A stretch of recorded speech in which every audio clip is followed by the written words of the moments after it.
All right, ladies and gentlemen, and we're back. My next special guest is a Miami native who graduated with a bachelor's in fine arts and master's degree from Alabama State University. She is an activist, she's an author, and more importantly, she's been a positive voice and a pivotal influencer in the LGBTQ community. Ladies and gentlemen, joining me this afternoon for her exclusive primetime interview, Miss Hope Giselle. And I'm about to invite her in. So take a seat, ladies and gentlemen. If you guys have any questions, feel free to ask her. Type them in the comments below. I'm super excited. Oh my God. So I'm about to share this live, and let everyone know that we are on, ladies and gentlemen.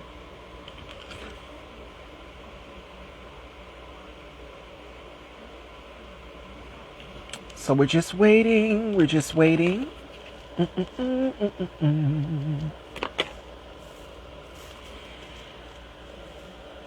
Okay, all right.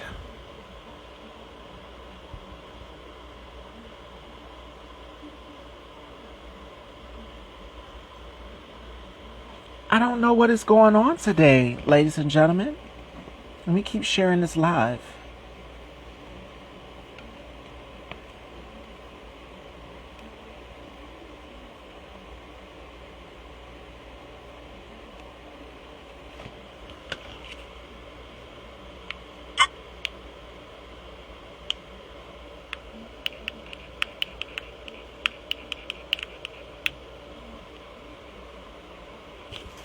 Okay. Alrighty, we're just waiting on my very special guest to get here, waiting on everyone to get in. Ladies and gentlemen, she's here, the one and only Miss Hope Giselle. Let's get this interview started.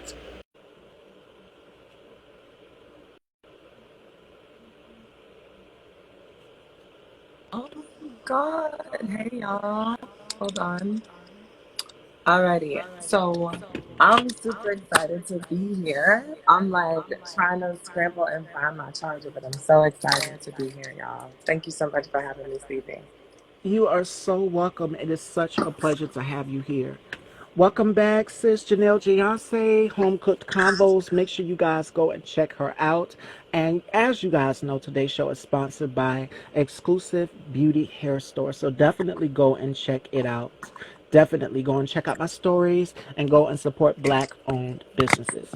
So you are a Miami native and you graduated from Alabama State University with a BFA and Master's in Fine Arts degree. Go, girl. What Yes. made you get out here and pursue this? Honestly, I've always been a theater kid. I've always gravitated towards the things that were arts and creativity based or anything that gave me an outlet from like the hood, right? You know, like a lot of people will see and hear your story after it's already, made its way through the masses and think like, oh, okay, well, she comes from this sort of background or she comes from, Right. money or whatever the case may be. And I always make it my business to tell people that I created the story that I wanted to see for myself. It was never, I didn't grow up with a silver spoon. I grew up in the hoods. I grew up in the projects. Um, but theater and writing and all of those things, those were the things that kind of, they gave me a place to go. Like those things gave me an outlet to forget that I lived in the hood, to forget that like I was, Right. in this particular environment. And I always wanted to make sure that no matter what, I could be in a space where even if it wasn't real, I could facilitate a space for myself to just kind of get out of my environment. And I use theater and journalism to do that. It's an echo too. Okay. All right, let me adjust my earbud. Is it an echo? Let me know. If not, we can make adjustments. All right. And you also wrote a book as well too, Becoming Hope, Removing the Disguise. Tell us a little bit about your book. So, Becoming Hope, first of all, I have to say this because people always think that I was inspired by Michelle Obama. My book came out a whole month before I knew anything about Michelle's book. I didn't even know. Before Michelle started promoting her book, I didn't even know that the name of her book before I came up with mine. So it was not an inspiration. But Honestly, it was one of those things where I felt like I had been saying for so long that I was going to write a book. And I had been saying like I was going to do something in that realm. And when I first started writing, I initially started writing erotica. And I wanted to do an erotic novel because growing up, I'm not sure if it was popular for all kids, but I know in South Florida, like we all fell in love with the Zane books. Mm. Large in part because, you know, they were sex books, but it was also like they were just really well written. Like Zane knew how to set up a story. And even though sex was a part of these books, like she knew how to create a scene and set all these things. And so I really wanted to write, you know, an erotic novel. And I think as I got older, just going through my experiences, I was like, my experiences are just as good. I don't have to tell these fictional stories about, you know, sex, although I will at some point, you know, for the people who are like, but are you going to? Yeah, I'm definitely going to write an erotic novel at some point. However, I just feel like whenever I was reading stories, I wasn't able to sort of attach myself to this from the beginning to the end moment. And I also wasn't able to see the story about what it's like before you actually hit your transition and before you actually acknowledge your truth. And so I was seeing a bunch of stories that were just kind of like skimming over, you know, like the bits and pieces of the things that happen before you get all, you know, beautiful Swan Lake on folks. And I just wanted Right, to talk about all of the things. I wanted to talk about my childhood. I wanted to talk about everything that leads up to it because this book isn't just a book about, you know, my trans identity. It's about how we got here. And it's about folks understanding and being able to see themselves. And even for the allies who are just like, I need a piece of literature that helps me to not have to ask the ignorant questions. And I felt like I did a really good job with being able to detail experiences in a succinct way, but also in a way that was very didactic and was able to like give people room to be taught versus just kind of sort of being talked at and told this story. They right. actually can learn, you know, from the experience, at least from the experience through my gaze, right? And you know, that's kind of how Becoming Hope was born, is that I just wanted to let people know, like, when you ask the questions of like, well, how did you get here? Or like, where did hope come from? I wanted people to be able to read this book and figure it out. And one thing I want to commend you for, I'm trying not to fangirl and start crying. I got to stay pretty and composed. I watched your channel and you did a video when Nipsey Hussle passed away, and your video was so powerful because I noticed, and even T.S. Madison, our sister, she spoke out about it too, how, you know, I'm black first. And that's one thing you stood out when you said your video, you said that I'm black first. Mhm. But the thing is, y'all cannot forget the trans part. Yeah. And it's been very difficult. This year alone, 40 black trans women have been murdered. And these are our sisters. And the disrespect for black women, for us, it just constantly continues on and on. We've seen the ongoing cycle from Meg Thee Stallion to Nina Parker, who is also a trans woman. And if you want to go into trans men, Tony McDade, like the disrespect for the LGBTQ community in the black community is just, it's getting out of control. And we're seeing it spiral even more as we go into this after post election with Donald Trump, like everything that he's doing to try to gas up his base and incite more violence. And I just want to say thank you so much for being an inspiration to me, because I came out at 16, middle school, and I thank God for your channel, your outlet, because you're so positive and you have such a powerful voice. And your voice has touched me and millions of others. So I'm so honored to be sitting right here in your presence. Like, I'm trying not to tear up, you guys, if I get emotional. Like, you just don't know, Miss Hope. Like, you are such a beacon of light. Thank you so much. I appreciate that.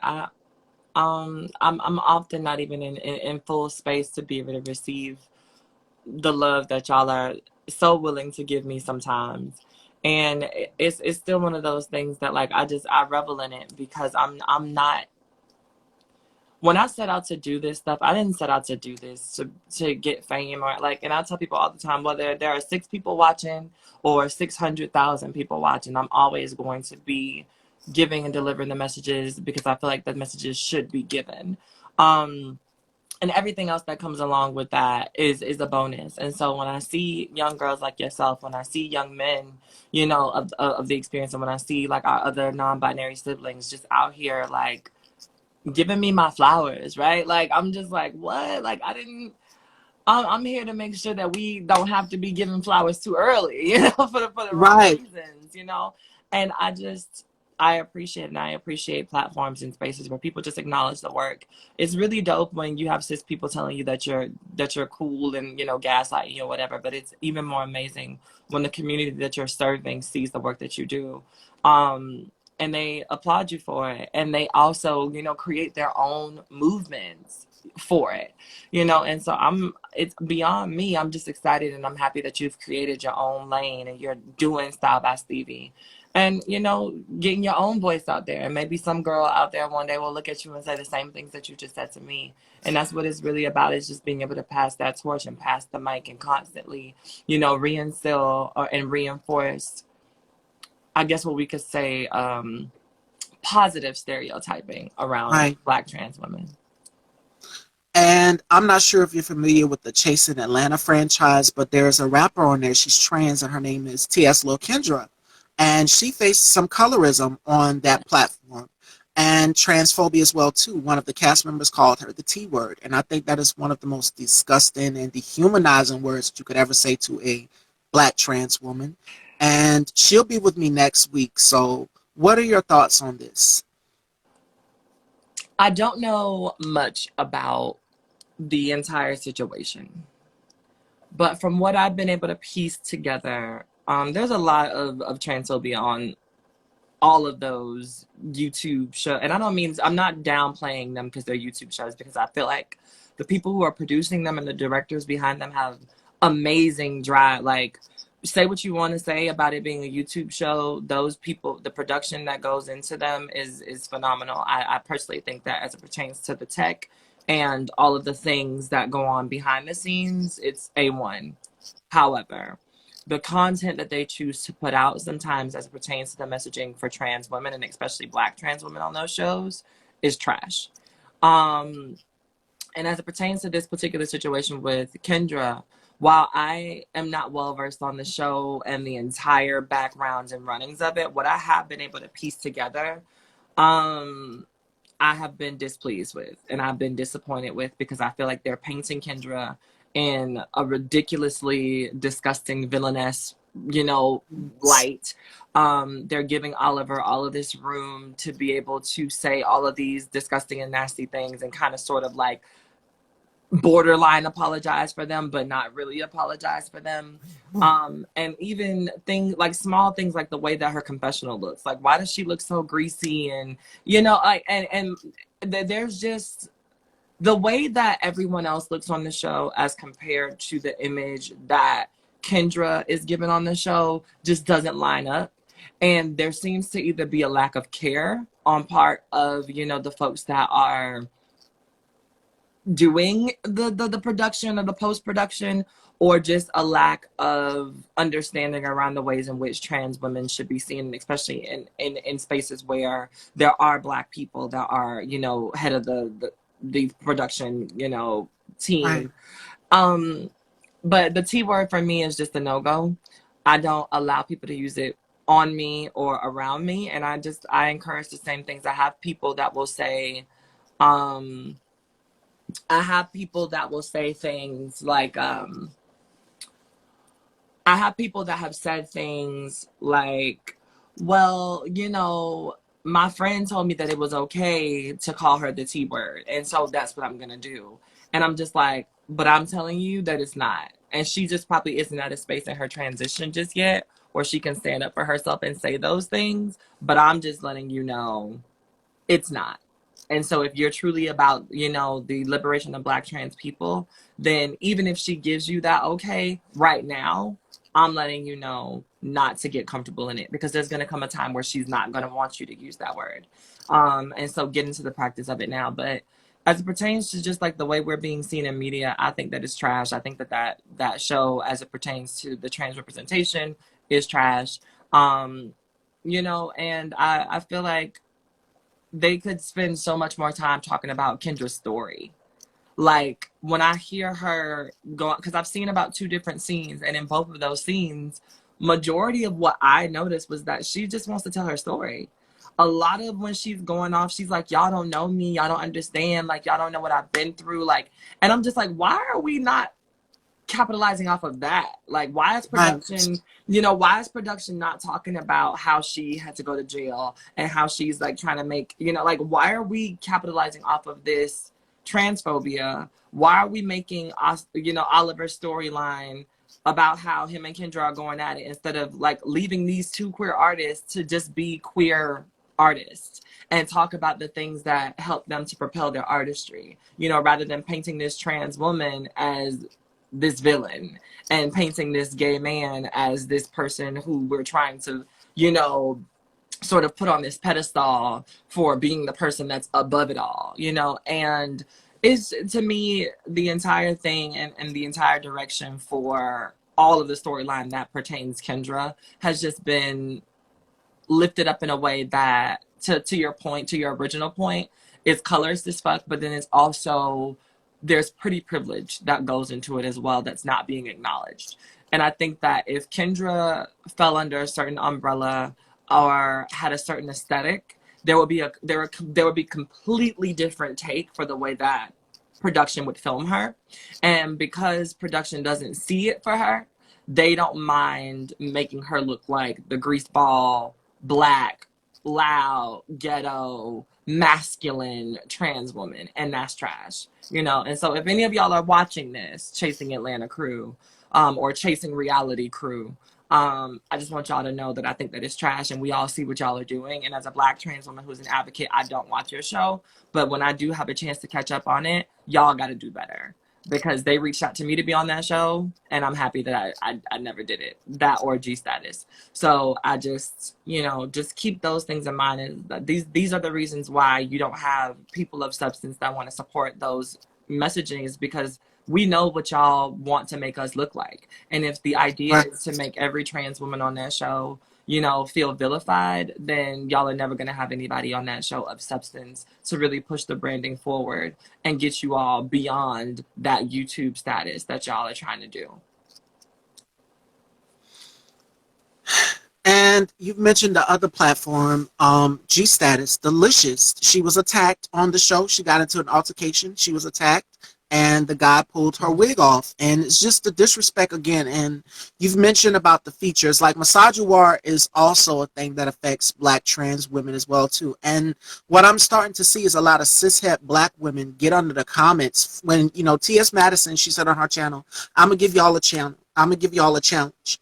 And she said, I'm going to post, my trans sister. This is my beautiful sister. And you're going to have cishet Black women that are going to get in the comments and kind of just gaslight. And, they like to try to poke. And this is a way how you get people killed. Like, this is dangerous. You don't do stuff like this. Outing someone is one of the most dangerous things that you could ever do. And I see a lot of trans women get killed. And I'm thankful that Lifetime put out the film Girl Like Me, a Gwen Orojo story, because we see how it happens, where these cishet Black women will go and they will set you up. And then the next thing you know, the trans woman is killed. And some of these news outlets do not even report it. No. They don't. No. There are, I don't know. I think as it pertains to the Delicious situation, though, there's nuance to that particular situation. Delicious has a disgusting attitude. She's a disgusting person, and because I did watch in full detail the episodes that led up to her getting her wig snatched. Now, does it mean that I support you getting your wig snatched? Nah, no. But at the end of the day, a street fight is a street fight. Like I said, I come from the projects. And when you are somebody who is, one, borderline racist, because she has very racist tendencies. I'm not going to call her a racist because I don't know her that well, but from what I've seen, she has a lot of racist tendencies, and she says a lot of disgusting things in the realm of racist and things that are very anti-Black.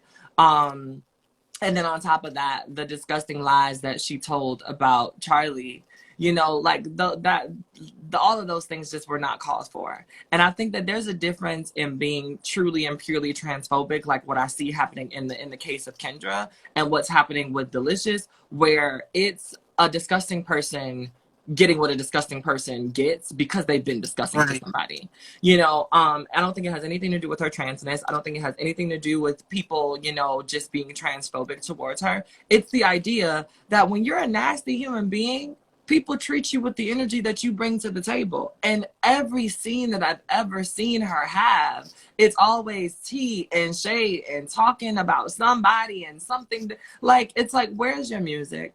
Where's your drive? Where, when is the next thing coming out? I don't care about all of this other stuff that you have to say. And then on top of that, not only are you negative and nasty in that way, but you end up saying things that are out of line and nobody checks you on it. And so when you get your wig snatched, and when you know, when people come for you in certain spaces after you start something, you know, like, I have a hard time finding empathy and sympathy for people who start some shit and then can't back it up. I'm not gonna call everything transphobia, because everything isn't transphobia. Sometimes it's you got your ass whooped because you started something with somebody that you couldn't beat up, you know, and that's just really what it is. I don't believe in that whole idea of men should hit women and women should hit men. If you put your hands on the back, it gives what it gave. And I feel like nobody should be putting their hands on anybody, but you don't get to be absolved from the idea of getting an ass whooping because you're trans. If you put your hands on somebody as a trans person and that person beat your ass because you put your hands on them, then that's just, you know, like, we can't do this whole, oh, everything is transphobia just because a trans person was involved if that trans person did something that was worthy of getting their ass beat. And I just think that, just to clarify the differences in what's happening to Kendra and what happens to Delicious, those are very different instances. Now, do I think that there is some transphobia that happens because of Delicious's look as well? Yes, I do believe that, you know, some of the things that are said about her and some of the things that are done to her are done because she doesn't fit a certain mold and aesthetic, but they also come from her behavior. A large part of it comes from her behavior, and we need to talk about that and address that as well, because on top of being racist and having racist tendencies, you're also a person of color. And so there's so much nuance to that story that it's just kind of one of those things where I'm like, I want to be on your side. I want to be here with you, but I also have to check you and hold you accountable for a laundry list of things on the way there, you know? I agree with you 100%. And what you put out there in the universe is what you're going to get back in return. Yeah. So we're going to kind of shift the narrative here and get into some of your activism. You have your own nonprofit, Allow Me, and you also work with organizations like the Human Rights Campaign and Freedom for All Americans and the LGBTQ University. Oh my God, how did you get involved in all of these things? These things are so prevalent into what we need, because we know that LGBT people, we have to work so hard and kind of raise the bar and up the ante. We still don't get equal rights as cishet people out here. So what made you start your own nonprofit? So right now, I think the Allow Me movement has been about 5 years in the making. I started the paperwork for it my freshman year of college. My mom had a friend, Miss Sherelle. Shouts out to you, Miss Sherelle. And she helped me get everything going as far as like getting a tax ID number and all of the things that I needed. The biggest thing for me, though, was that we did not have nonprofit status. And I really wanted it. And it was just super, super expensive. It was super, super expensive. And I just couldn't find the time to like delve out that much money at one time to do it. I finally ended up doing it. And so now we are officially a nonprofit as per the state of Washington, D.C. But it came about because I wanted a space where young kids could do what I was doing. I get so many questions all the time about like, how do you do what you're doing? And like, how do I create a podcast? Or how do I get my YouTube jumping? Or, you know, like whatever. Like, and I just feel like there's so much room for Black media voices or for brown media voices to be heard. And especially from these kids. These kids want to tell their own stories. They want to be able to narrate and navigate their own, you know, experiences and their own truth. And I feel like, why do we not have a space for that? And so Allow Me came along because I wanted myself, it's just like, you need that, allow me to give it to you. You need that information, allow me to connect you with somebody that has that information. You want to know how to do X, Y, and Z for your, you know, your IT class or whatever, allow me to connect you with somebody for that. And then it's like a pass on situation. I call it the spider web effect. So if you allow me to help you, then you can allow yourself to help someone else, and then that person can allow themselves to help somebody else. And so there's a constant thread of trans liberation, leadership, and artistry that happens through Allow Me. Now I'm still searching for funding because I want to be able to be in spaces where right now we have a young rapper who is Atlanta based, Atlanta local rapper. His name is Foreign Mar. And I personally listen to his music. I love this young man's music. I think that it's great. I think that he has amazing potential. But I mean, he's also rough around the edges. And there aren't a lot of people that are telling these young gay rappers that they can make it, that they can do it. There's not a lot of people putting money behind their projects. And so imagine what Allow Me could do if we had the grant funding to actually fund his projects and be able to mix and master his record and be able to get his video created and put out there. Imagine how much more gay and LGBT content we can get out there. There are so many young trans girls that are trying to sing and trying to do this and trying to do that, and they're having to fund their careers through sex work. Trans women shouldn't always have to feel like I have to go and hit a beat or grab a John to get a studio session. What if Allow Me had the funding to be able to get girls studio time? Or what if we had a brick and mortar where the girls that were in our cities that we're doing this stuff, they could go in there and just record? Like, what if those things were possible? And so right now, Allow Me is based on leadership and just kind of being able to help people on a small level. But in 2021, it's my goal to grow it and make sure and ensure that I can give people the opportunities that I wish were afforded to me in this game. When I first started, I had to learn everything the hard way. There weren't a lot of mentors. And now that I've created all of these Allow Me moments where people have allowed themselves to help hope, I want to be able to go back and connect all of these people to these young kids. All of my mentors, I want to be able to say, hey, this is the person that taught me how to do this. They're at your service. This is the person that taught me how to do this. I want to be able to host, virtual sessions where these kids can learn things like tech, where they can learn things like how to do CVS or CSV protocol. I want them to learn things like Upwork so that they can be able to hire their own people whenever, like really empower these kids to let them know that leadership is not this thing that belongs to whiteness, or it's not this thing that belongs to cishet people. It belongs to whoever the fuck wants to boss up and become a boss, and just enable them with the tools to be able to realize that there's enough piece of the pie for everybody. I can teach you how to do a podcast and still have Can We Talk? I can teach you how to write your book and still have my own books coming out. I can teach you, how to run or correspond for people in consulting and still be able to consult people. Like there's enough pie for everybody, and I just want these kids to be able to have that. And so that's where Allow Me came from. And that's always been my driving force. And it's been a small scale sort of deal for now, but I definitely foresee in 2021 Allow Me growing to be exactly what I need it to be. And then over the years, I'm sure it'll continue to expand, and that's my goal. It will. If you keep going, you definitely have such an amazing... Hi, B-Hog. I'm absolutely such a fan of you, my love. Oh, baby. Such a fan.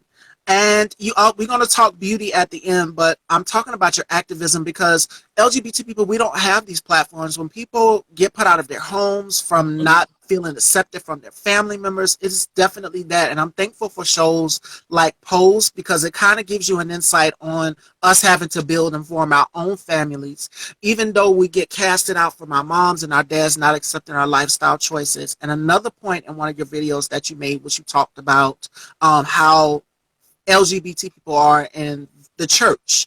That's another thing that I love that you covered in your video, because we see that. I'm in the South. I'm in South Carolina, and we know that the South is the Bible Belt. Mm-hmm. And they will do anything to say, oh, well, this is an abomination. This is a sin. And when you did your video on Nipsey Hussle, that was kind of one of the points that you touched on, and I touched on as well, too. I said, wow, she just said everything that I was just saying. And you just recently had another issue with a certain reality star. Yeah. I mean, that I had to roll my eyes because I love how you called her out. I love how you called her out, because you cannot be out here doing performative arts. And that's one thing I'm kind of wanting to talk about with you, too, is allyship. Mm-hmm. Like, if you're going to stand with us in this community, you cannot be out here saying, oh, well, we're going to repost you, we're going to do this. And even me, I'm thankful to have gotten this interview with you. Like I said, you're such an inspiration to me, and I idolize you. Like, I love your channel. I love your platform. And T.S. Madison, I would hope to meet her one day, too. Like, you ladies just don't know how much of an inspiration y'all have been to me. Like, for me to come out and live my truth after all these years, I wasn't happy before, but now me being happy and confident within my own skin, I just want to say thank you. I cannot thank you enough for that. But this certain reality star is out here doing performative arts, and not only her, but it was another web star that was doing performative arts too. Don't say you're an ally for us and you're not doing the work in the community. Like, I can give you examples of people who are allies, and that would be Dwayne Wade and Gabrielle Union, how they support their daughter Zaya. But you got people like Lil Boosie, and I love your video you did on him as well too. Like, people should know your child does have a choice. Your child does have a choice to live in their truth and to walk in their truth. You have no say so, or you cannot force your sexuality onto your child. It's disgusting. There's a lot of people who don't understand that your children aren't supposed to be carbon copies or your second chance. And one of my ex-boyfriends, he was against the idea of children. And I had never I had never heard somebody explain why, right? Like, most people are just like, nope, don't like it, I'm selfish, whatever. But when he broke it down for me, he was just like, it's because we are trained inherently to create these children as like second chances, or like to be little mini me's, or you know, to like be able to infiltrate their minds and make them, you know, who we would like them to be. And children aren't Barbie dolls. Children aren't robots. Right. We're not supposed to program them with all of this like preemptive, you know, organizational thought processing. They're their own people. And a lot of the reason that he stood behind not wanting to have them is because he felt like, as a human being, and having, you know, lived 28 years in his own life, there was no way that he was going to be able to raise children in the way that he thought would be fair. And I just think that there are so many people out there who should have probably realized that same thing as well. There are so many folks that want to raise mini-me's and want to raise second chances versus raising actual children and actual people with their own minds and their own thoughts and their own, you know, lived experiences. And so then we run across these parents that are forcing children into spaces that they don't want to be in. And just being downright unsupportive. But when we talk about the allyship and when we talk about the ways in which allies show up, we have a lot of people who do a lot of cash money talking, and then when it comes time to actually show up, they don't. I don't spare people's names. If I said it, I meant it. And if I meant it, I would be willing to say it again. And, you know, Cynthia Bailey was trash for what she did. And I haven't received an apology, not from her. You know, and she reached out to a friend of mine and said that she wanted to have this whole heartfelt conversation, and I still have not heard from Miss, you know, Bailey. So it's just one of those things where you have to believe people when they show you who they are the first time. And so Cynthia has shown me who she is the first time. And like I said in my initial video, she thinks that she's above it all because she thinks I'm a nobody, and that like, oh, who am I? I'm some little random ass trans girl. And that's okay. But we're going to bump into each other. And the same energy that I have now is going to be the same energy that I have then. But I guarantee you her energy is going to be apologetic, and it's going to be this fake docile version of, I can't believe that happened, and I would love to make something, you know. And for me, I believe you because you showed me already. You showed me who you were, and I believe that, and I understand that to be true. And then on top of that, when you had an opportunity to prove me wrong, you didn't. You know, and so I always like to tell people, like, as LGBT people, we can't continue to be okay with the idea that this is just what they do, girl. Because that's what we do. They do things like that to us, and then we go to our circles and we call our friends up and we were like, girl, you know how they play. Y'all know how they do. But it's just like, no, we can't just be okay with the fact that that's how they play and that that's how they do. And it wasn't me making an example of Cynthia for the sake of just making an example, because just the week before, I did the same thing to an old college, you know, person that went to school with me that pulled the same stunt. Like, and it's one of those things that until they understand that we're going to call them on it every single time, they're going to keep using us as political pawns to prove that they're not problematic or to pretend like they're going to be on the right side of history. And I'm just not here for performative activism. That is not what activism is. That's not what allyship is. If you truly are here for the girls, if you're truly down for the cause, if you're truly here and in it for the things that you say that you're in it for, then you show up for us no matter what. You show up for us in the spaces where, you know, we need you the most. And in that moment where Cynthia had an opportunity to make us visible, to make our voices visible, to have, you know, 15, 16 different trans organizations, possibly, you know, get funding from all of these connections that she has in the Black community, right? I was very strategic. Like I said in my video, I could have gone with, you know, with Kelly Osbourne because that's who I wanted. Right. That's where I wanted to be at. And I could have had my pick of the litter. You know, I could have picked anybody else on that list that I wanted to pick. And instead of doing the hope thing, I did the community thing. And you let me down because as a Black woman who claims that you want to be here for the LGBT community, what you did was you showed me that you gave no fucks about the community or the resources that we might have been able to gain from being able to be seen on your page. There were so many missteps, and even afterwards, just the lack of a response just shows me how you truly feel. And regardless of how she might have felt about my video or how she might have felt about, you know, something that I might have said in the video, which I still feel like I was fairly respectful. You know, there was no room for her to just even create the space to say, you know what, I didn't post it, but I still have the information. I'll post it now. Like, you didn't even have to respond to me. You could have just reposted it. And that would have been a stronger statement than you coming into my inbox with a fake ass apology. But I mean, it just is what it is. If you're going to be on your allyship tip, and if you're going to really be out here saying that you support the girls and you support the community and you support, you know, these youths, then what I need you to do is when you have the opportunity to use it to the fullest of your ability or to create your own opportunities. And I agree with you on that 100%. And another person who has been accused of profiting off of the LGBTQ community is Nene Leakes. That's the prime example right there. Like, she did a party called The Girls and the Gays. And my response to that is, LGBT people, we are not accessories on your arm. We're not arm candy. We're not diamonds where you can just use us whenever it's convenient for you and then put us back on your wrist when you want us to use it. But this is the thing about cishet Black women. Like, yes, y'all are supportive, but there's some out here that do performative arts. Like, y'all are using us. Y'all are stealing our lingo. Y'all are stealing the culture, like throwing shade. We notice all of these shows like Housewives, Atlanta Housewives, and all of them, y'all are embedded in LGBTQ culture, but y'all don't want to include us on your platform. You want to use us when it's an opportunity for use. Or behind the scenes, you want us to do hair or makeup or be the gay best friend. And I'm just tired of it. There's what I like to tell people is that I don't like to loop in entire communities of people, because some of the people that fight the hardest for me are cisgender Black women. You know, so I'm never just going to say that like all cisgender Black women are horrible, but there are some of the girls that do benefit, and they then don't turn around and give that same energy back. I've seen some of them do things like go live with T.S. Madison or, you know, have these conversations with the girls. But where is, like, I see every season on, you know, Housewives, I'm hearing about how they do these galas and they host these fundraisers. Never once have I heard about y'all doing a fundraiser for the queer people that y'all emulate.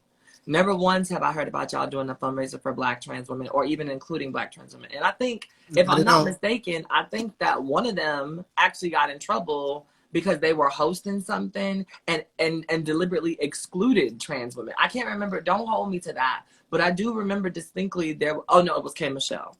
But I distinctly remember that K. Michelle was doing the whole like raffle to help another woman who had been affected by silicone injections to get the silicone removed, and specifically alienated trans women from that service. And I was just like, what? That doesn't even, like, I can understand if you're trying to make sure that most of the funding and the majority of the funding goes to cisgender Black women, but to alienate trans women completely when you're one of the people that benefits from trans women, when your look was based on a trans woman, if you really want to be honest about it. And so the idea that as a cisgender woman who benefits from the LGBT community and benefits from trans women who emulate and love and look up to you, K. Michelle, the fact that you would purposely and very diligently, as a matter of fact, stick by your choice to not support a trans woman and being able to get silicone removed from her body because she wasn't born cisgender was trash. And there are so many of the women out there that do that, and we see it. And the problem is we don't address it because it's just like, well, that's K. Michelle, and girl, you know how the fish give, you know what it gives, and so whatever. And then we forgive them, and we continue to bump their music, and we continue to support their sales, and we continue to go to their concerts. And it's just like, I'm over that. I'm over that space in my life of just being like, well, that's what they give.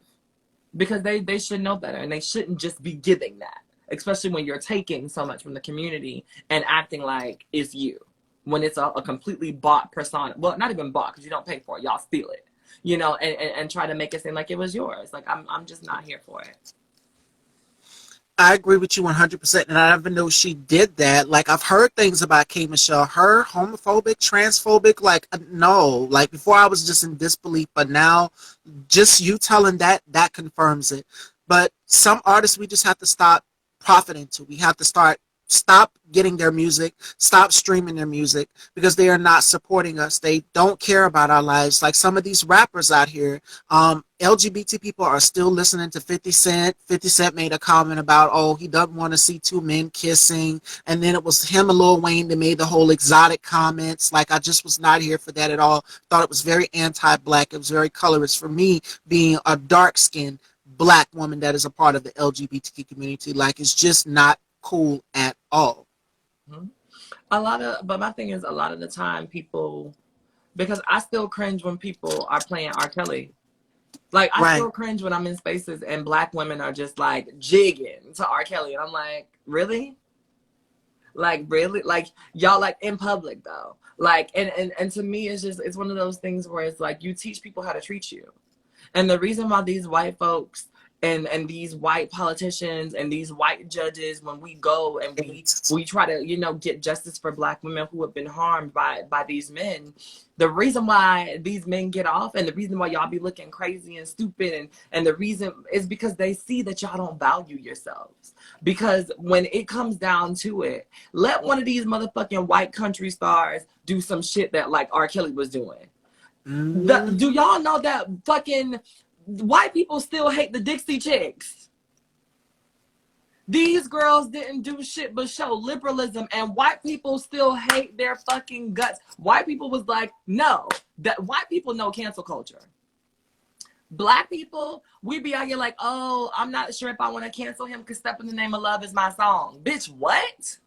Like, are y'all serious? Like, is that your, like, so you're basing whether or not you gonna support somebody who is a known pedophile, who is known to have all of this shit going on, because you like his song and you don't want to not be able to jig at a party, as if there's not 50 million other songs that you can jig to? Like, we show people how to treat us. We teach every single day. We teach people how to treat us, and it's just always, it flabbergasts me sometimes when I see how many LGBT people are still up in the club going up for Boosie. Like, when I'm in the club, well, especially if I'm in a gay club and Boosie even comes on, I'm like, why? Why? Like, we sit on the internet and we drag him, but then y'all are in this club playing his music. And it just, none of it ever makes sense to me. None of it ever makes sense to me. None of it ever, you know. And I really can't wait until, you know, like, I can't wait until we get to a space as LGBT people where we love ourselves more than we love this culture that we feel like we have to be a part of and assimilate to. I don't feel the need to assimilate to cishetdom. I don't feel the need to fall into these heteronormative binaries. I don't feel the need to fall in love in line with all of those things, because that's not who I am. I'm a Black trans woman. In spaces where I need to name that, I name that. In spaces where I want to just exist in the world, I exist in the world. But I'll never forget that I don't have to live my life on this cishet spectrum. I am queer as fuck, and I'm okay with that. And I just can't wait until queer people start to acknowledge and learn to love our queerness. Now, why are we not supporting our queer artists? Why is Fly Young Red not popping? Why are T.S. Madison bops not really being played everywhere? Why are we not hearing from you know, Shea Coulee and all of our drag queen stars that have all of these fucking fire ass club banging ass bops. Like, why are we not promoting that? But we out here promoting, you know, all these other people. Why is K Michelle always a headliner at Gay Pride after all the shit that she's done? Why, you know, Brandy is a supporter, but why is Brandy, you know, being brought to every pride when we have our own celebrities, we have our own queer people? As much as problematic as he is, why are people not paying Todrick Hall to show up and slay us for the gods at Pride? Like, why do they have to continuously go and get their, you know, get their gots from these white people? But then in the Black community, we're promoting and we're uplifting all of these fucking women that we know are calling us, you know, the T word and the F word and all this stuff behind closed doors. These aren't things that we think. These are things that we know, and yet we pay them to come out and entertain us and dance in a circle around them. You know, and it's just, it's sad. It's really sad, but it's, some of it is definitely our fault. I'm not going to just blame that on them, because if we stop paying them, then they'll get their shit together, or they'll leave us alone.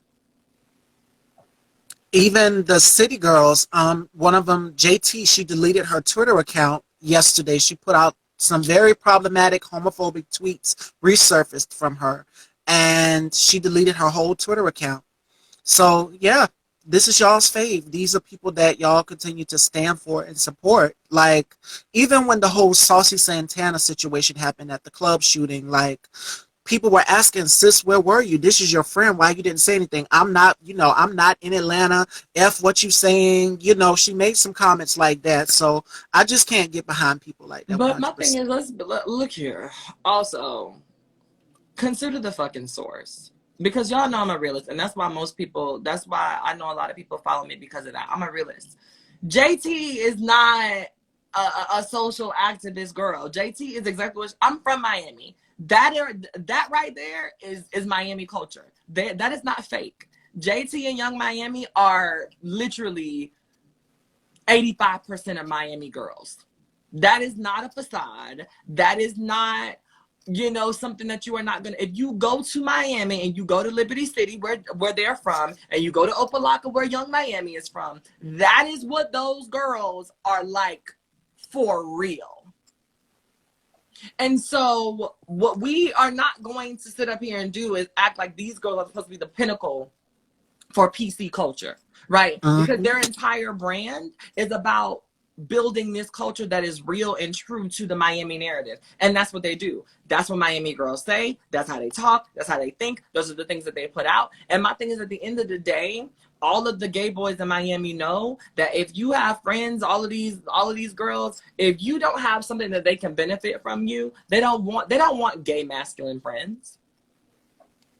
They don't want the masculine gay friends. If the principle was just being able to say, I have somebody from this community that I can go to and I can talk to, then there wouldn't be so many queens on your arm. But these girls make friends with the makeup artists because they want their makeup done for free. They make friends with the boosters because they want to get free shit. They make friends with their hairstylists because they want their hair done for free. They do all of these things not because they just love gay people. They do these things because they can benefit from gay people. And so when people come at folks like JT, I'm just like, y'all acting like she knew better though. Y'all act like that. Y'all are acting like this is the reason that she's famous. JT is famous because she's a city girl. Like, it's in the name. It's not, she's not famous because she's a woke politician girl, bitch. No, she's famous because she's a city girl. She's famous because she's banshee. She's famous because of all of the negative connotations of what it means to be a rah-rah ghetto hood chick from Miami. And so can we please stop acting like she's supposed to be the savior? She wasn't in Atlanta. And that's the other thing too. I'm a realist about the situations. I was not there to help Santana. I don't know what the fuck happened, but guess what I do know? Santana is my friend, but he messy. Santana is my friend, but he had a lot of mouth. Santana is my friend, but he gets into a lot of fucking drama. So I'm not gonna hop on fucking line just defending him when I know my friend, when I know my associate, right? And so what I'm not gonna do is say anything, because that ain't got nothing to do with me. That had nothing to do with JT. JT was probably on a yacht somewhere getting her pussy ate by some white man. She doesn't give a fuck about what happened, not because she doesn't care about her friend or her associate, but because that has nothing to do with her. And at the end of the day, if Santana says that he's okay, and Santana is online talking shit, why should I come out and make this public statement when that's not who I've been? She hasn't been a public statement girl. So why are we expecting her to be a public statement girl now? People have to really consider the source when they're asking people to do all of these things. And if I pull up a tweet from any Miami girl, even if you go to the most woke bitch right now, she woke as fuck, she done moved to New York or LA, and she, you know, she on her crystal journey and all this other bullshit. I guarantee you, if you pull up any motherfucking girl, no matter how woke she is now, go back to her tweets from 2011. And we've all said some shit that's like, I've said some shit that's like, and so I'm not going to sit up here. If you pulling up tweets that are more than 5 years old, I'm giving people the opportunity to grow from that. Now, anything recent, we got to talk about that, and then we need to unpack that and hold you accountable. But I'm not holding a Miami rapper who is literally building her motherfucking brand off of being ratchet accountable for not showing up in this space as an activist or an advocate, because that's just not what she is. I'm not doing it.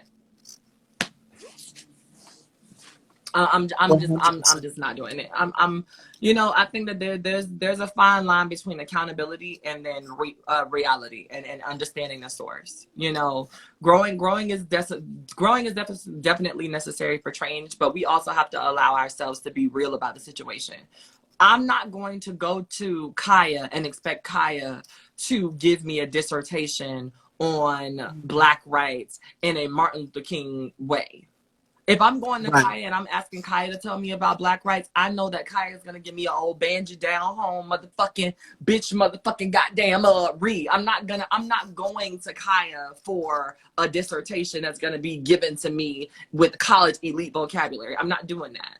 I'm not going to go to Janet Mock and ask Janet Mock to break down how to get a hood nigga to give you some money, because that's not where she lives. You know, and so we just have to understand, like, we can't expect everything from everybody just because the world and socially and all of that stuff is changing, because not everybody is changing at the same time.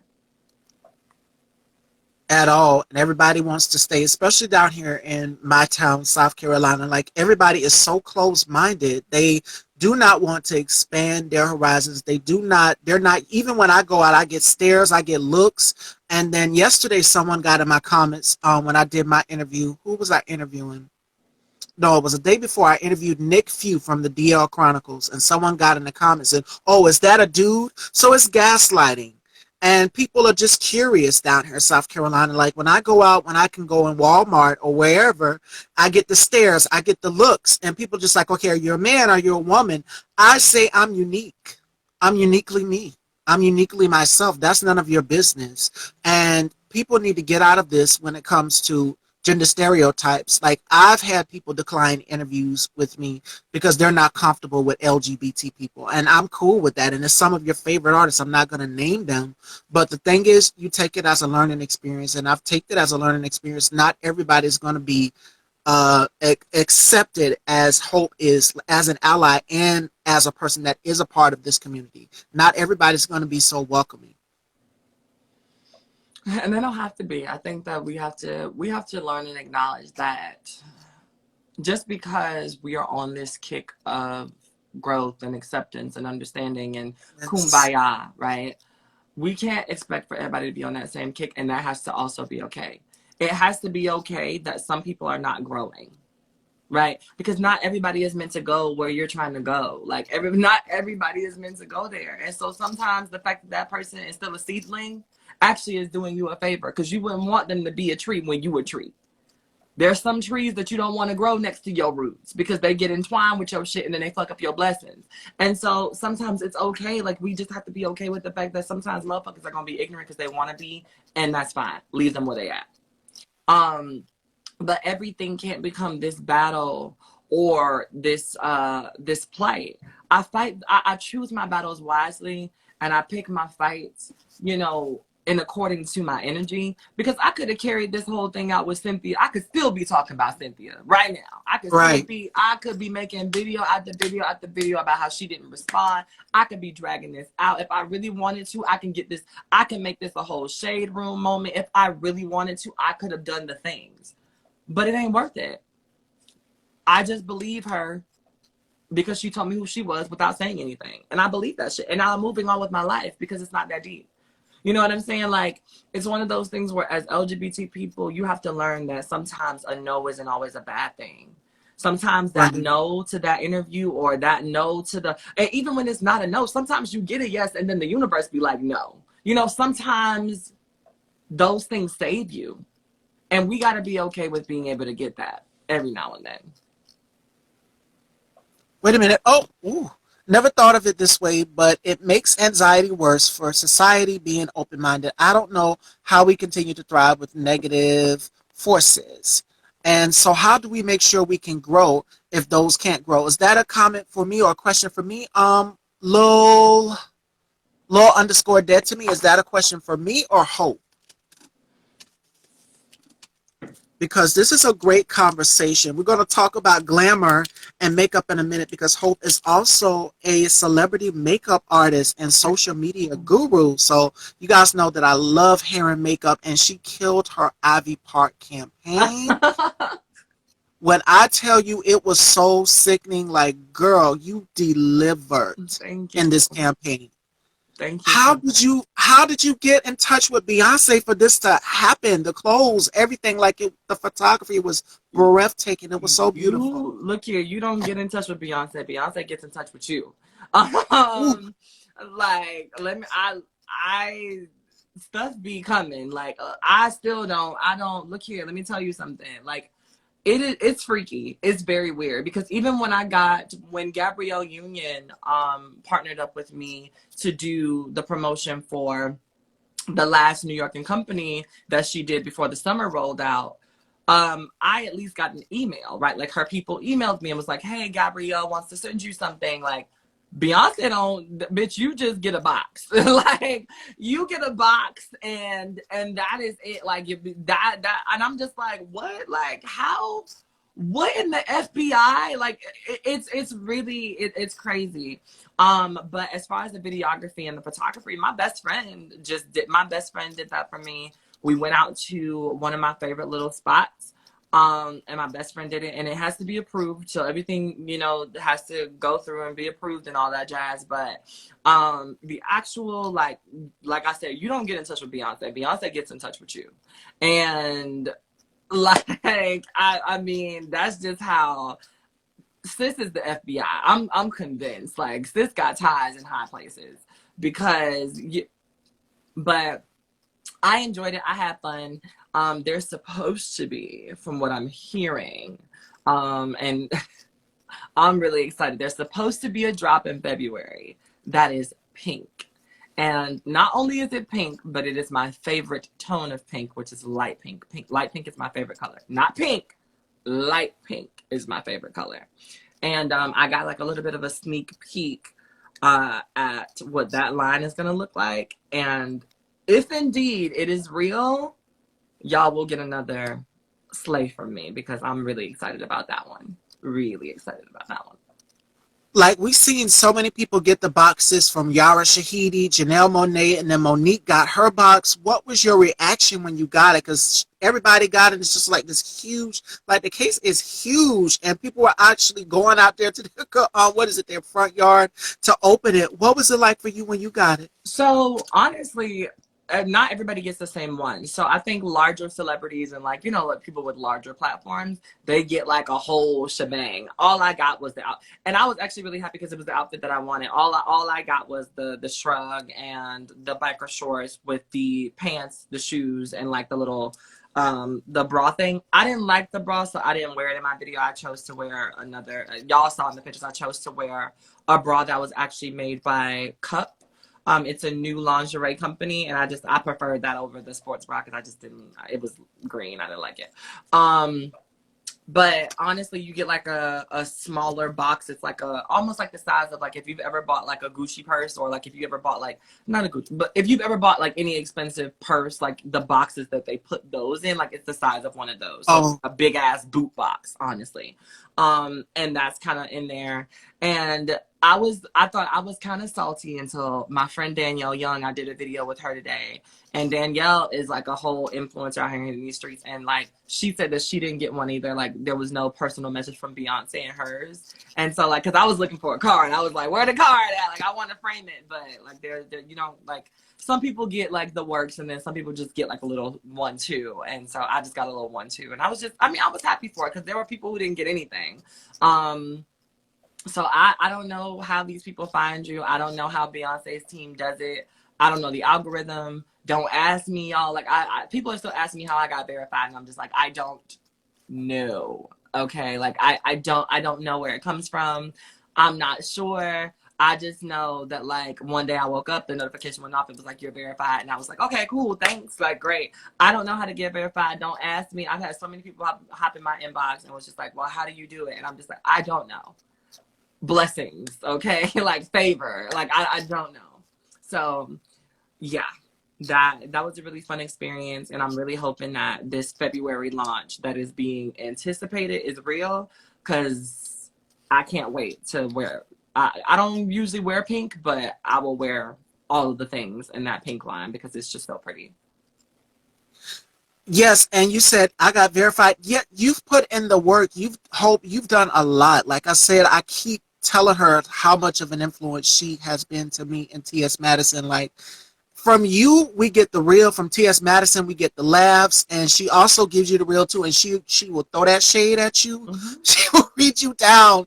And I just recently, not too long ago, I did an interview with Chi Chi, her friend Chi Chi, and Chi Chi was telling me, you know, how she is, and she's such a sweet person, and you are too. Like, you're incredibly humble. And we're gonna get into the makeup artistry because I'm a glamour girl myself. You guys know I love a beat face. So what made you get into makeup artistry? Honestly, transitioning. You know, like at the very beginning of transition, it's just kind of like, okay, girl, you got to make it do what it do with this hard face, girl. You know, and so it was one of those things where makeup wasn't something that I was always into. It was something that I just kind of picked up. Like, I always loved mascara. Like, I always liked the idea of like a long lash. I don't know why. But like a long lash was always my thing. I needed my lashes to just be whoof, you know. My natural lashes. I'm not a fan of actual like strip lashes, and I never wear them unless I have to. Or unless I'm just feeling real cunty that day. But usually y'all don't catch me in a lash. But when I came into my transition, I was just like, okay, well, let's get into this, because girls are wearing the full face Instagram beats. And if you want to be a girl, then you got to be wearing the full face Instagram beats, girl. And I remember finding Beat Face Honey. Her name is Tatiana Ward. And she had a YouTube channel. And when I found her, I found the holy grail of makeup. She taught me everything that I knew. And then from there, I was able to kind of sort of move on. So when people were asking me like, oh, well, how did you get a job at MAC? Or like, did you have to da-da-da-da-da? I went in with the skills that I had. And then everything else was based off of what MAC would teach you or what I would learn over time.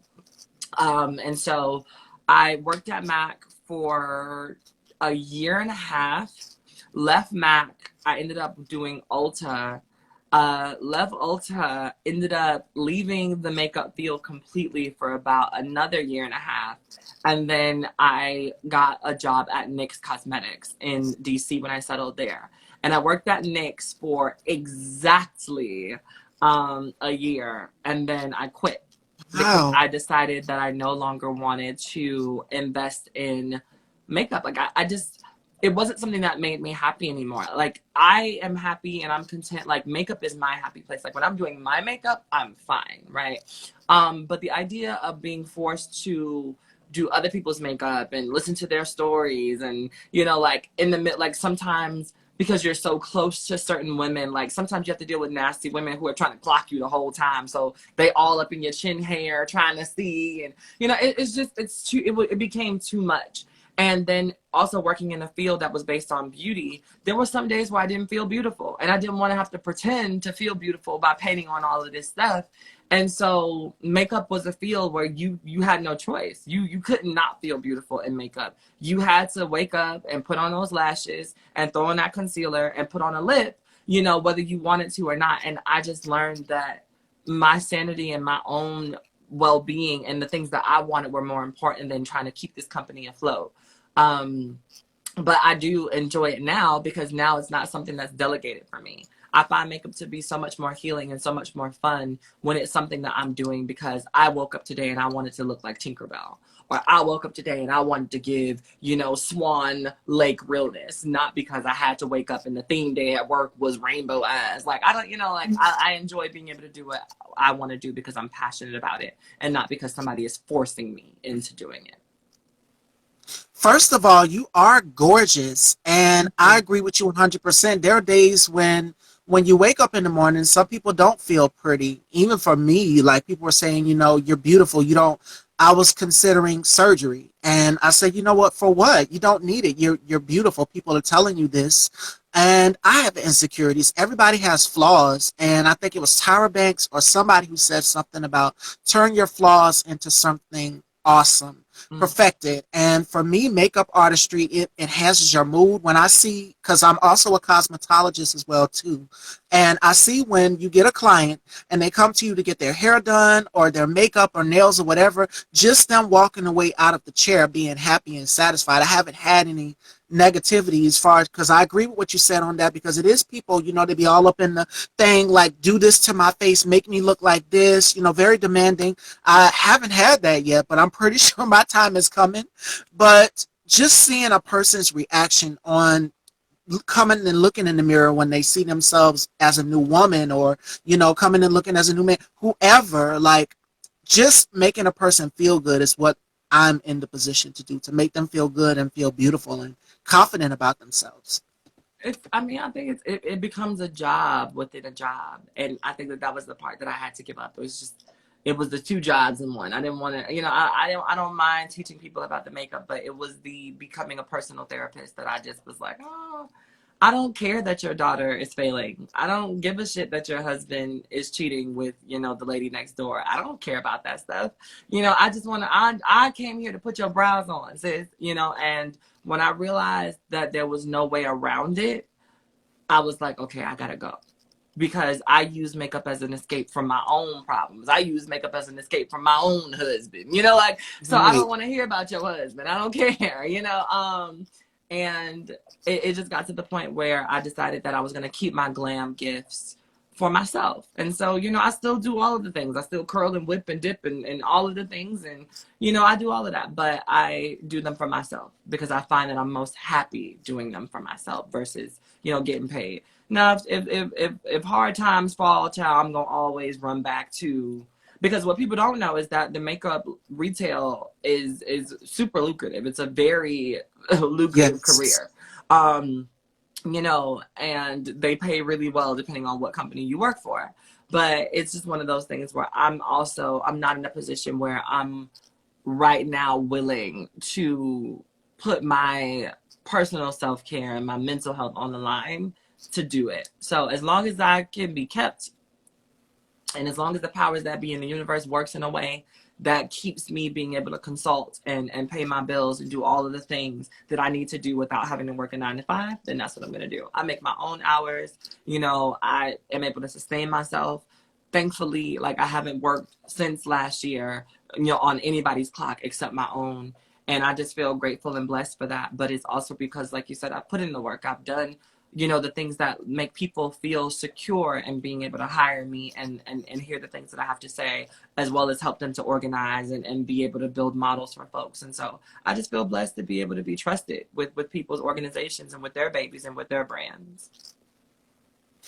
And I love what you just said about mental health, because we know that that's something that goes on in the African American community, where so many people, with everything that's going on from this post-election drama with Donald Trump and COVID and so many things, like, people have to find an escape and a getaway. And for me, I say this all the time: shift the narrative, change it to something positive. And for me, it's been fashion. It's always been fashion. Like, when I flip through the pages of Vogue or Vogue Italia, or I'm strolling down your feed, yes, I stalk a little bit, girl. I'm like, okay, let me see what she's wearing today, or let me see what Maddie is wearing, T.S. Madison, or let me go and see what Laverne is always giving it to us every single, from red carpet premiere, the Christian Siriano gown she wore to the Met Ball was so gorgeous. Like, I'm always scrolling and looking for inspiration, or if it's not that, then it's baking. So what advice would you give to people? This is the last question because I can't keep Hope. I know she's a very busy woman. My last question for you is, what advice would you give to people on protecting their mental health and their energy? Because you seem like such a beautiful soul. Like, I can't praise you enough. I praise you the whole interview. Like, I'm so honored to be in your presence. Honestly, I have to acknowledge at all times all the pieces of me. And that includes the pieces of me that are filled with jealousy and envy, and the pieces of me that are filled with happiness and joy, and the pieces of me that are hurting. And the way that I'm able to kind of sort of sustain myself, and the way that I'm able to sustain that energy, is by acknowledging all of it. You know, I used to run from feelings, and I used to be like, I can't feel like this because I have these things to do, or, you know, I can't be too happy in this moment because this person over here is sad, or, you know, I can't, or I shouldn't be jealous of this person because you know, like, and I allow myself to feel whatever the fuck I'm feeling. And even if that means that stuff looks like a mood swing or stuff looks bipolar to other people, we have to, you know what I'm saying? We have to be in a space where we can acknowledge that at 2 o'clock, I was happy, and then nothing happened, and I got an attitude, and then something else happened that I can't remember, and I was happy again, and then at 4 o'clock, I wanted some dick, and then right after that, when he got over there, I decided that I didn't want some dick, and that's all okay. And I'm, you know, and I think that it's one of those things where we spend so much time as people trying to suppress feelings and trying to push shit down and trying to look normal, whatever the fuck that means, you know, that we can't balance our shit. Because we're so busy trying to balance what our shit is supposed to look like, that what, like, underneath the surface, what's actually fucking happening is festering and turning into this ball of confusion that ultimately leaves you depressed. You know, and so I've allowed myself, and I've learned that if I feel it, I'm gonna move through it. I'm not gonna walk around it. I'm not gonna walk over it. I'm not gonna push it down for the moment. I'm just going to be in it. And there have been interviews where I've done interviews, and people have asked me about, like, Hope, how are you feeling today? And just because it's an interview, they expect me to be like, great. And I'm just like, today isn't good, but I'm still here because I'm obligated and you're paying me, so I'm here. Let's do this, you know, like, and I feel like people respect that, because then people know how to deal with you. People can't deal with you accordingly if you walking around here faking and Right. acting like everything is okay. And what I've also learned is that too helps me feel better. When people know how to deal with me in accordance to my mood at that moment, then I don't have to fake the funk. Then I don't have to step on eggshells. Then I don't have to, because then people come at you a certain way. When people know that you feeling a way, they treat you like you feeling a way. When people know that you happy, they treat you like you happy. When people know that you got an attitude, they maneuver you a certain way, and then you can maneuver together. It's not going to be this thing where people are guessing what's wrong with you. And so if I have to say, like, how I keep my peace is just about living in that moment and letting everybody around me know what hope they're getting today. If I'm sad, if I'm angry, if I'm upset, if I'm horny, if I'm feeling a thing, y'all are going to know. And it's just because I need for people to know how to deal with me in that space. And to give people the option to decide whether or not they want to deal with me. Because somebody else might be having a phenomenal day and they don't feel like dealing with my feelings. And that should be okay, you know? And so I think the best way to keep your peace is by allowing yourself to acknowledge when you don't have that peace.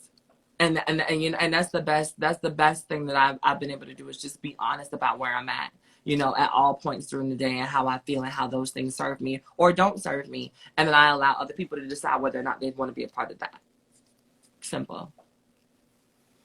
I agree with you 100%. And find an outlet. There's plenty of things that you can do. There's people you can talk to, and there's nothing wrong with going to see a therapist. Like, I did an interview with actor Eamon Joseph, who's on the show Snowfall on FX, which will be returning next year. He was saying that Black people, we are programmed with the slave mentality, like, oh, we don't want to go to a therapist, you know, just pray to God. We talk about, oh, pray to God, we're going to talk to God about it, you know. Yes, talk to God, but God put therapists out here for a reason. Don't be afraid.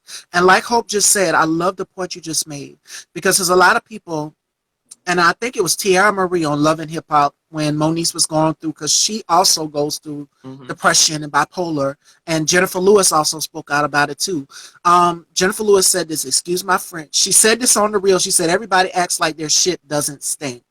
And the thing is, We try to put on a smile like we're okay. It's okay to not be okay. So speak out, find an outlet, go to a therapist, call someone, like reach out to me. And I'm pretty sure you get a lot of DMs as well too, Hope, from people saying, you know, I just don't feel it. I don't feel accepted. This is what's going on in my life. But there are days, like you said, you know, you don't want to be a therapist, but people idolize you. And that's a gift that people walk up to you and tell you, you know, Hope, this is what's going on with me. You've been such an inspiration to me. Like, I'm trying not to break down right now in front of her. I'm trying to keep it poised and classy and everything and elegant. But you've just been like a beacon of light to so many women, to so many Black women out here, cis and trans. And I just want to say thank you. Thank you so much. Welcome. Thank you so much for having me, Stevie. You are so welcome. It was such an honor. Ladies and gentlemen, give it up to her, Miss Hope Giselle, the beautiful Miss Hope Giselle. I hope I get to speak with you pretty soon later. Definitely, definitely. Thank y'all so much. And y'all make sure that y'all continue to show Stevie love. If y'all are out here and y'all are, you know, y'all support, you know, what Stevie's doing, make sure that y'all are showing, make sure y'all are just showing that, you know, even outside of it. Watch the interviews of the people that you don't know, just like you watch the interviews of the people that you do know. And just continue to show up, because those are the things that count. And consistency. If you believe in the work that's happening here, then be consistent, because, you know, there are some hopefuls that have been with me since I was in my college dorm, you know, and they still rocking with me. You know, we went from 6 of us on live at 1 o'clock in the morning before I got to go to class the next day to, you know, 24,000 followers, you know, and counting and growing. And so don't ever leave the people that you support hanging because you feel like you're one of the only ones, because what happens is that we never forget those people that were there when I was in my dorm at 1 o'clock in the morning eating noodles with bad wigs on. You know, we never forget those people. So yeah, thank you so much for having me, Stevie. I love you. I support you. And I hope that y'all, you know, continue to support the work that Stevie's doing, because I'm going to be supporting. So yeah.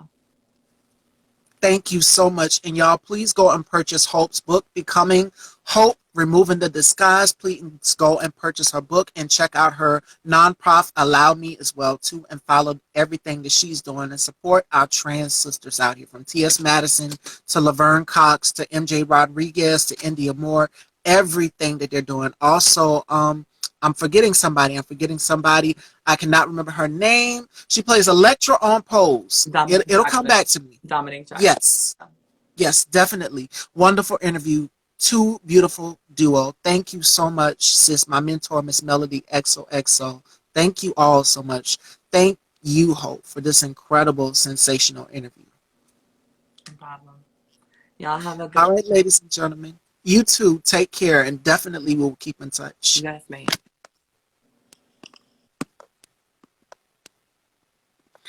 Never forget those who were there for you. Absolutely. You know, I'm so scared to go to the hospital right now because I feel that as soon as I disclose I'm trans, my experiences. That girl, Naomi, my advice to you, and Hope would probably say this as well too, is there are hospitals and platforms out there. I don't know where you're at, what state you're in, but there are platforms out there and hospitals out there that give medical care to trans women. And it is definitely, I'm trying not to cry, y'all. That's, if you see me blink, like, ooh. God is just moving in so many ways. Like, y'all just do not know. And there are hospitals out there that help trans women. So you just have to look around. But I kind of feel you there. You know, you don't want to be rejected or turned away. It's definitely been a hell of a year for Black women, especially when it comes to childbirth and so many different things, especially being turned away from healthcare and refused at hospitals and doctor's office and clinics. But there are clinics and doctor's office out there that can help you. I love you all, and I want you all to please be safe. I hope you guys enjoyed this beautiful, sensational interview. Like, it's happening all so fast. Like, wow.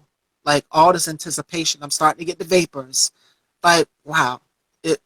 That was Hope Giselle, ladies and gentlemen. Like, I don't know. But I'm gonna try to pull it together because I got another show for you guys. We knocked down 2 shows, but we got another show coming up with Chris Blue, my guest co-host, will be here, guest co-hosting with me in the next hour. So equality is important, yes, and love and acceptance is important as well too. So love, accept, and appreciate the ones who are there for you 100%. And I just want everyone to know that we value you, we appreciate you, and you're welcome to my house anytime. This is Miss Stevie's House of Style.